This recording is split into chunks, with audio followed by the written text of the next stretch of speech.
3200 के टॉप के बाद स्टॉक अगर आपको 2500 के लेवल पे मिल रहा हो तो क्या बढ़िया बात हो। बीएससी कंपनी की बात कर रहा हूँ। क्यों?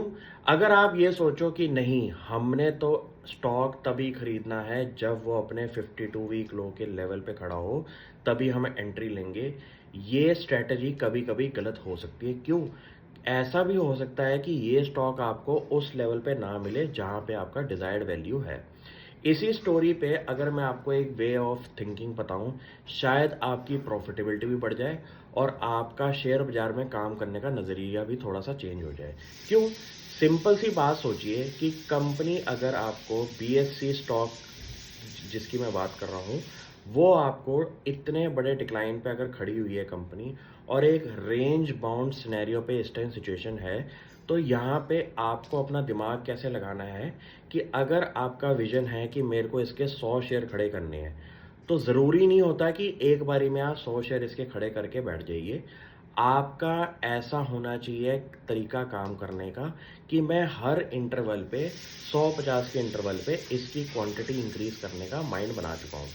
अब आपको ये देखना है कि अगर मेरे को बीएससी का स्टॉक इस लेवल पे खड़ा हुआ है और मैं अपनी छोटी सी एंट्री लेनी शुरू कर दूं, तो क्या पता मेरे को जब डिक्लाइन फर्दर आए तो मेरी अपनी एवरेज कॉस्ट कम हो जाए।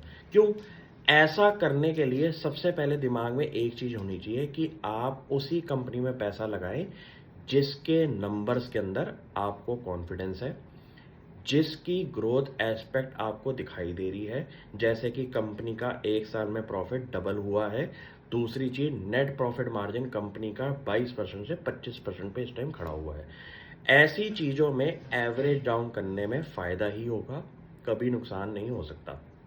दूसरी चीज, कंपनी के आर्किटेक्चर में आपको घुसना है, बिजनेस मॉडल में घुसना है कि इंडिया के अंदर जहां पे आपके पास स्टॉक ट्रेडिंग करने के लिए सिर्फ दो एक्सचेंजेस हैं, एक है हमारा एनएससी और एक है हमारा बीएससी। यहाँ पे आपको ये समझ में आ जाएगा कि जब जब इंडिया के अंदर डीमैट ओपनिंग होगी, म्यूचुअल फंड इन्वेस्टिंग होगी, तो दो इंटरफेस अगर वर्ल्ड में इंडिया के अंदर दिखाई दे रहे हैं, तो यहीं पे इनका काम बढ़ने वाला है।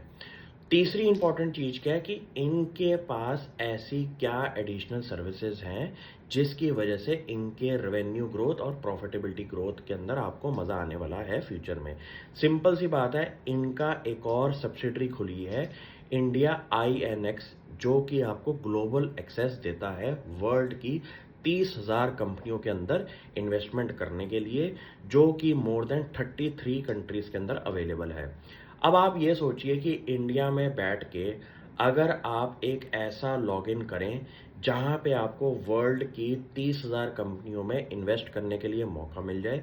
दूसरी चीज क्या है कि मिनिमम $100 का मिनिमम टिकट साइज होने की वजह से यहाँ पे वो लोग घुसेंगे जिनका एक नज़रिया है बड़े ट्रेड करने का और ऐसी कंपनियों में इन्वेस्ट करने का जिनका इंडिया के अंदर लिस्टिंग स्पेस के अंदर आपको चीज़ें नहीं दिखाई दे रही हो।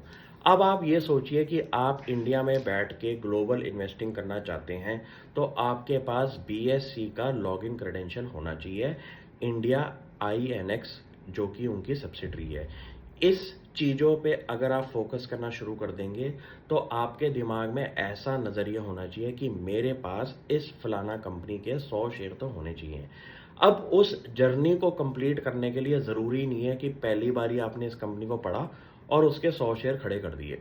ये करने से आपका माइंड डीमोटिवेट हो सकता है अगर प्राइस के अंदर डिक्लाइन आए, लेकिन अगर इसके अंदर आप एवरेज डाउन करके अपॉर्चुनिटी बनाए तो आपको शायद एक अच्छा लेवल मिल जाएगा अपनी कॉस्ट ऑफ एक्विजिशन कम करने का।